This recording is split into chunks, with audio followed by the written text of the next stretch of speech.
Bonjour à tous, bienvenue à cette séance de consultation publique concernant un projet de règlement visant à modifier notre règlement de zonage à la municipalité de McMasterville. Mon nom est Martin Dulac, nous sommes actuellement le 24 novembre 2020. Compte tenu de la situation que nous connaissons tous, nous devons procéder par visioconférence pour la consultation. Alors, sans plus tarder, je vous présente Mme Marie-Pierre Tremblay, qui est directrice de l'urbanisme et du développement durable à la municipalité, qui vous présentera les différents éléments que notre règlement viendra modifier. Pourquoi on vient modifier ce règlement à ce moment-ci? Bien, en fait, c'est pour corriger différentes coquilles dans notre règlement pour pallier à certaines situations qui sont problématiques et également pour répondre à des demandes citoyennes. Alors, Mme Tremblay, je vous cède la parole pour la présentation des différents règlements qui seront modifiés. Merci beaucoup. Donc, la période de consultation sur le règlement 382-29-2020 qui modifie le règlement de zonage de la municipalité de McMasterville afin de clarifier, modifier ou ajouter certaines dispositions réglementaires va durer jusqu'au 7 décembre à midi. Au niveau de notre présentation, je vais commencer par rapidement vous expliquer pour quelles raisons on tient notre consultation par écrit. Monsieur Dulac en a déjà glissé un mot.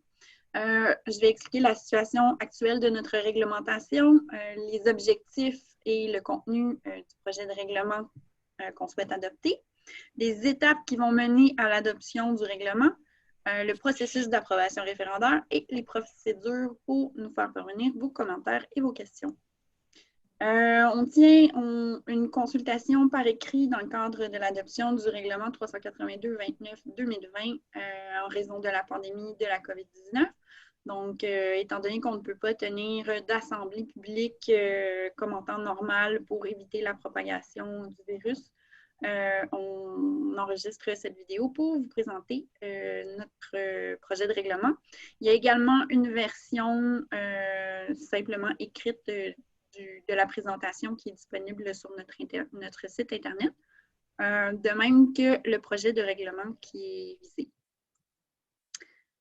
Donc, au niveau des objets du projet de règlement, le premier, c'est au sujet des espaces verts et des aménagements paysagers.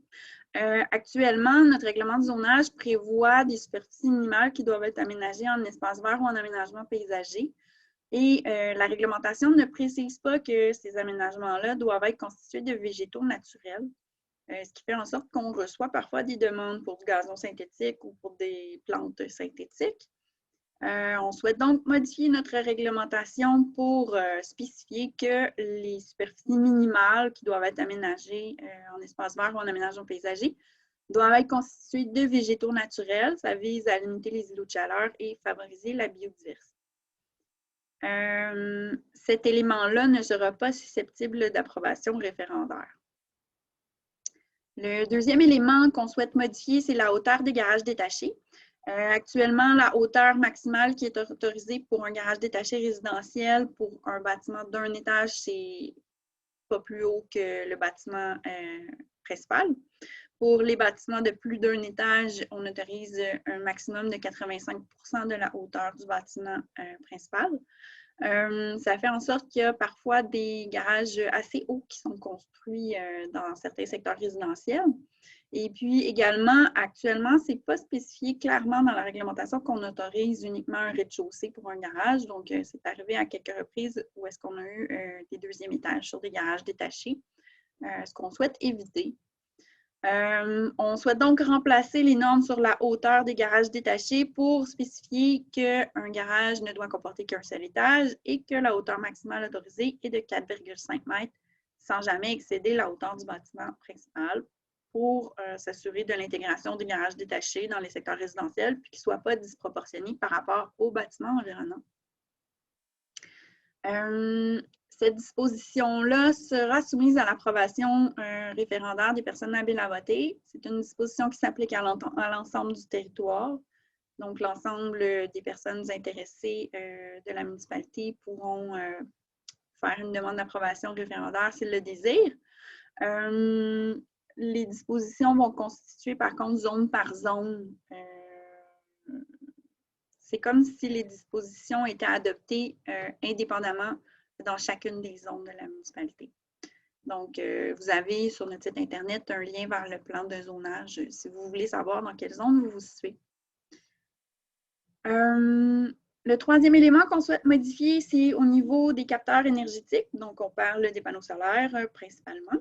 Actuellement, on les autorise sur le versant opposé à la rue pour les maisons qui ont une toiture avec une pente parallèle à la rue. Pour les maisons qui ont une toiture avec une pente perpendiculaire à la rue, on les autorise sur la moitié arrière du toit seulement. Dans le cas d'un toit plat, on mentionne qu'ils ne doivent pas dépasser de plus de 0,6 m la hauteur du parapet. Au sol, actuellement, on les autorise dans la cour arrière. Et puis, on mentionne qu'un capteur énergétique ne doit pas être visible de la voie publique adjacente à la façade principale du bâtiment principal. Donc, la réglementation pose problème puisque des panneaux solaires doivent être installés autant que possible côté sud. Donc, selon l'orientation de la rue, ça devient parfois impossible pour les gens d'installer un panneau solaire à un endroit efficace au niveau de l'énergie solaire.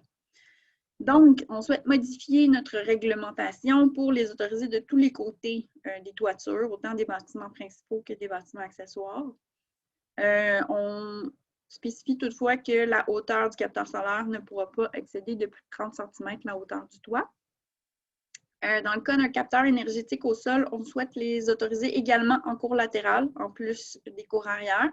Par contre, ceux-ci vont devoir demeurer camouflés de la voie publique. Ces modifications-là visent à ce que ce soit possible pour les gens d'installer des capteurs solaires s'ils le désirent, peu importe l'orientation de leur maison par rapport à la rue, par rapport au soleil.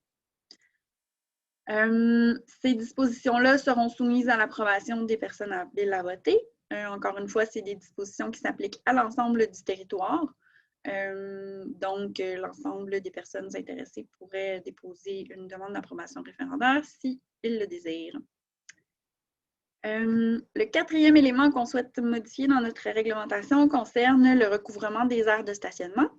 Actuellement, on indique dans notre réglementation qu'un stationnement doit être recouvert d'asphalte ou de matériaux de maçonnerie.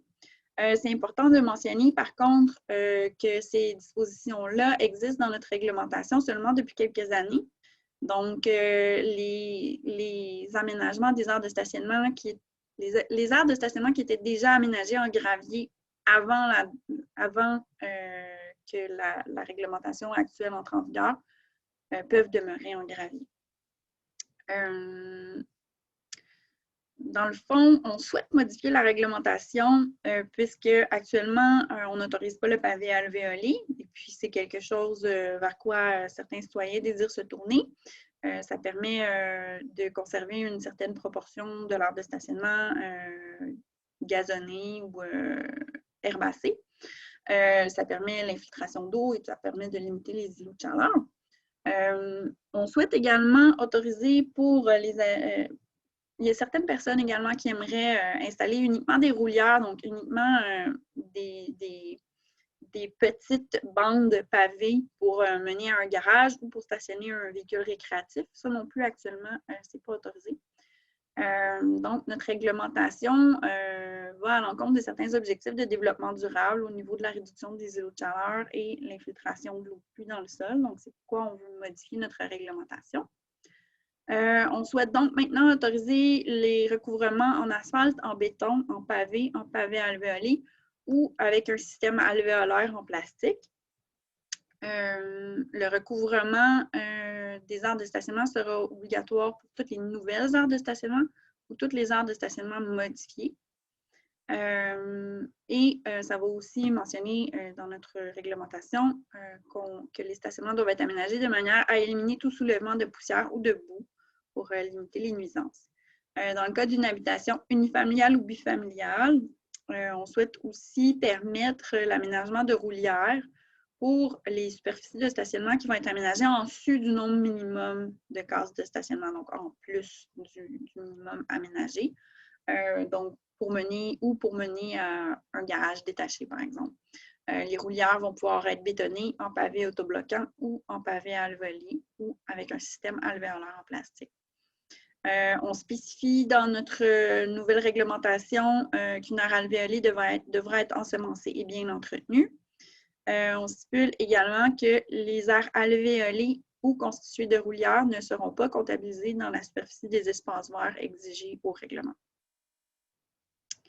C'est des dispositions qui vont également être susceptibles d'approbation référendaire. Donc, encore une fois, c'est des dispositions qui s'appliquent à l'ensemble du territoire. Cinquièmement, on souhaite introduire des dispositions dans notre réglementation concernant les droits acquis spécifiquement pour les maisons d'habitation situées en zone agricole et hors d'un îlot déstructuré. C'est une obligation qu'on a d'adopter ces dispositions-là, étant donné que la MRC de la Vallée du Richelieu a introduit des dispositions à ce sujet dans son schéma. Donc, on doit adopter les mêmes dispositions. Donc, on vient introduire des dispositions sur les droits acquis pour les habitations résidentielles situées en zone agricole et à l'extérieur d'un îlot déstructuré. Il va y avoir certaines conditions qui vont s'appliquer pour que les droits acquis puissent s'appliquer. Donc, la maison devrait être déclarée détruite suite à un sinistre, endommagée par un sinistre à au moins 50% de sa valeur. Elle devra être déclarée dangereuse ou impropre à l'habitation en raison d'un risque élevé pour la santé et la sécurité des occupants. La possibilité de reconstruction grâce aux droits acquis va être limitée au respect de certains critères. Donc, la maison devra avoir été construite avec un permis ou avant qu'il soit nécessaire d'obtenir un permis avant le 25 mars 2010. La nouvelle construction va devoir être située sur le même lot que la construction qui a été sinistrée. La maison ne devra pas être située dans une zone de contrainte comme une rive, un littoral, etc. Et la nouvelle construction ne devra pas imposer des distances séparatrices supplémentaires par rapport à une installation d'élevage existante. Ces dispositions-là vont être susceptibles d'approbation référendaire uniquement pour certaines zones. Donc, les zones concernées sont A1 et A2. Vous avez à l'écran la liste des zones contiguës également. Donc, sur cette diapositive-ci, on voit la localisation des zones en question. Donc, les zones A1 et A2 sont les deux zones agricoles qui se situent à la limite de Saint-Basile-le-Grand et de Belleuil. Et puis, vous avez les zones contiguës qui sont adjacentes à ces zones-là. Donc, je vous invite à visiter notre site Internet si vous voulez voir plus en détail si vous êtes situé ou non à l'intérieur de ces secteurs-là. On souhaite également corriger un élément à la grille des usages et des normes de la zone R1, puisque la marge latérale, la somme des marges latérales pour une habitation bifamiliale jumelée dans la zone R1 est actuellement de 4 mètres. Par contre, de manière générale, pour une habitation bifamiliale, il y a une marge qui est de 0 mètre et une autre marge de l'autre côté, qui dans le cas de la zone R1 est de 2 mètres. Donc, normalement, la somme des deux marges aurait dû être de 2 mètres, mais actuellement, ce qui est indiqué à la grille, c'est 4 mètres. Donc, on souhaite corriger ça pour réduire la somme des marges latérales à 2 mètres plutôt que 4 mètres. C'est une disposition qui va être susceptible d'approbation référendaire. La zone concernée est R1. Il y a plusieurs zones contiguës également. Vous avez le plan en ce moment à l'écran qui illustre la zone R1 et puis les zones contiguës.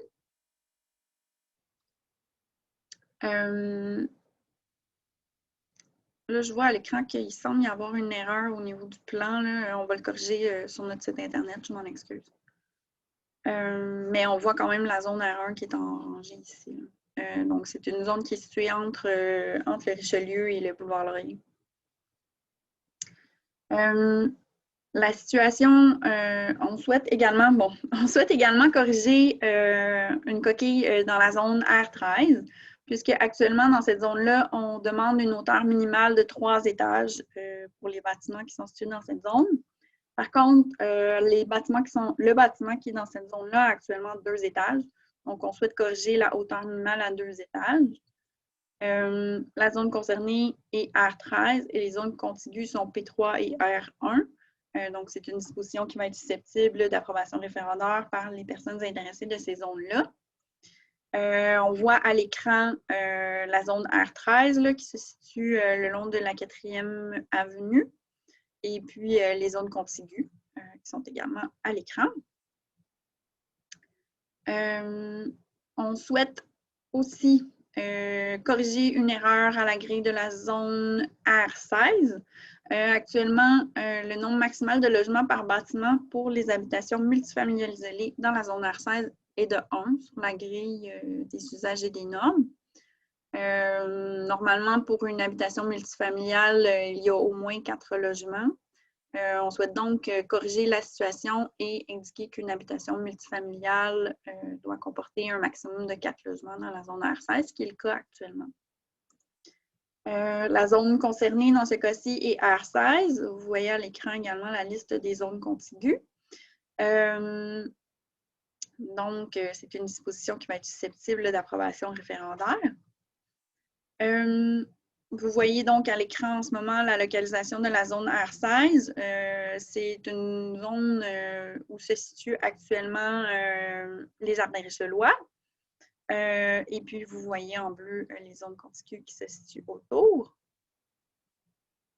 La dernière grille qu'on souhaite corriger, c'est celle de la zone R27, puisqu'actuellement, dans la grille, on mentionne que pour un bâtiment unifamilial jumelé, il doit y avoir au minimum 4 logements à l'intérieur d'un tel bâtiment. Par contre, dans une maison unifamiliale, généralement, il y a un seul logement, donc on souhaite corriger ça pour diminuer le nombre maximal de logements à 1 pour les habitations unifamiliales jumelées dans la zone R27. C'est une disposition également qui est susceptible d'approbation référendaire. Donc, vous avez à l'écran la zone concernée et les zones contiguës. Ici, on voit à l'écran la localisation de la zone R27 qui se situe le long de la rue Yves-Sylvestre. Et puis également les zones contiguës que vous voyez à l'écran. Finalement, la dernière chose qu'on souhaite corriger dans notre règlement 382-29-2020, c'est la localisation de la zone P10. C'est une zone qui permet les usages publics et de voirie, donc ça inclut le garage municipal. Donc, normalement, cette zone-là devrait se situer au 150 rue Nadeau où se situe notre garage municipal. Par contre, sur le plan de zonage actuel, on voit que la zone P10 est plutôt située sur une habitation unifamiliale qui est au 132 rue Comtois. Donc, on souhaite corriger l'emplacement de la zone. Donc, vous voyez en ce moment à l'écran l'emplacement actuel de la zone P10. Et puis, vous voyez la modification qu'on souhaite faire. Là. Donc, on souhaite la positionner au bon endroit, donc à l'endroit où se situe réellement le garage municipal. C'est une disposition qui sera soumise à l'approbation des personnes habiles à voter. La modification implique de modifier les limites des zones P3, P10 et R1. Donc, c'est les 3 zones qui vont être concernées dans le cas présent. Vous voyez également la liste des zones contiguës. Donc là, on voit à l'écran le plan des zones concernées et contiguës qui couvre quand même une bonne partie du secteur situé entre le boulevard Laurier et la rivière Richelieu. On en arrive au processus d'adoption et d'approbation référendaire. Au niveau du processus d'adoption du règlement 382-29-2020, les prochaines étapes vont être d'analyser les commentaires et les questions qu'on va recevoir au cours de la consultation qui va se terminer à midi le 7 décembre 2020. L'ensemble des commentaires qui vont être reçus au cours de la consultation vont être transmis à l'attention du conseil municipal avant l'adoption du second projet de règlement. Suite aux commentaires reçus, on pourra effectuer certains ajustements au second projet de règlement si c'est nécessaire. Ensuite, le conseil municipal adoptera le second projet de règlement. Suite à l'adoption du second projet, il y aura une période pour effectuer une demande d'approbation référendaire. Il y aura un avis public qui sera publié à cet effet sur notre site Internet ainsi que devant l'Hôtel de Ville au 255 boulevard Constable. Si on ne reçoit aucune demande valide d'approbation référendaire, à ce moment-là, le conseil municipal adoptera le règlement sans changement. Ensuite, le règlement va être envoyé à la MRC de la Vallée du Richelieu pour analyse et émission d'un certificat de conformité au schéma. Et finalement, le règlement va entrer en vigueur. Au fil de ma présentation, j'ai indiqué quelles étaient les dispositions qui étaient susceptibles d'approbation référendaire. J'ai également mentionné les zones qui étaient concernées et contiguës. Donc, au niveau de l'approbation référendaire, ça sera en 3 étapes. Il y aura tout d'abord une période pour déposer une demande d'approbation référendaire après l'adoption du second projet de règlement. Si on reçoit suffisamment de demandes d'approbation référendaire, alors à ce moment-là, il y aura la tenue d'un registre, donc une période d'enregistrement. Encore une fois, s'il y a suffisamment de personnes qui signent le registre, à ce moment-là, il y aura une période de référendum, si le conseil municipal en décide ainsi. Pour être valide, une demande d'approbation référendaire va devoir indiquer clairement la disposition qui est concernée et la zone d'où elle provient. Elle devra être signée dans le cas où il y a plus de 21 personnes intéressées dans la zone d'où elle provient par au moins 12 personnes ou dans le cas contraire par au moins la majorité des personnes de la zone. Et elle devra être reçue par la municipalité au plus tard 8 jours après la publication de l'avis public qui annonce la possibilité de déposer une demande d'approbation référendaire. Une personne intéressée qui peut déposer une demande d'approbation référendaire, c'est une personne majeure et de citoyenneté canadienne qui n'est pas frappée par une curatelle ou une incapacité de voter et qui remplit les 2 conditions ci-dessous le jour de l'adoption du second projet de règlement. Donc, ça doit être une personne physique domiciliée dans une zone d'où peut provenir une demande d'approbation référendaire depuis au moins 6 mois. Et ou être depuis au moins 12 mois le propriétaire d'un immeuble ou l'occupant d'une entreprise au sens de la loi sur la fiscalité municipale et situé dans une zone d'où peut provenir une demande d'approbation référendaire. Donc, c'est les zones concernées et les zones contiguës que j'ai mentionnées précédemment. Il y a certaines conditions supplémentaires qui s'appliquent aux propriétaires d'établissements d'entreprise, aux copropriétaires d'immeubles d'entreprise, aux personnes morales également. Donc, je vous invite à consulter notre site Internet pour avoir plus de détails à cet effet, si c'est votre cas. Comme je l'ai mentionné précédemment, toutes les personnes, tous les organismes qui souhaitent nous transmettre des commentaires ou des questions peuvent le faire jusqu'à midi le 7 décembre 2020, soit par courriel à l'adresse électronique info@commercial-mcmasterville.ca ou par une lettre adressée au 255 boulevard Constable ou déposée dans notre boîte aux lettres qui est située devant l'Hôtel de Ville. L'ensemble des questions et des commentaires qui vont être reçus, comme je l'ai mentionné tout à l'heure, vont être portés à l'attention du conseil municipal avant l'adoption du second projet. C'est possible de consulter l'avis public concernant la présente consultation sur notre site Internet. Et puis, je vous remercie de votre intérêt sur notre consultation écrite et je vous souhaite une bonne fin de journée. Merci beaucoup, Mme Tremblay. Donc, comme vous voyez, là, il y a plusieurs éléments qui seront modifiés par notre projet de règlement. Je vous invite à nous communiquer toute préoccupation ou questions que vous auriez à cet égard à l'adresse mentionnée info@commercial-mcmasterville.ca. Donc, comme l'a mentionné Mme Tremblay, toutes les questions seront portées à l'attention du Conseil. Sur ce, je vous remercie de votre écoute et je vous souhaite une excellente journée. Merci.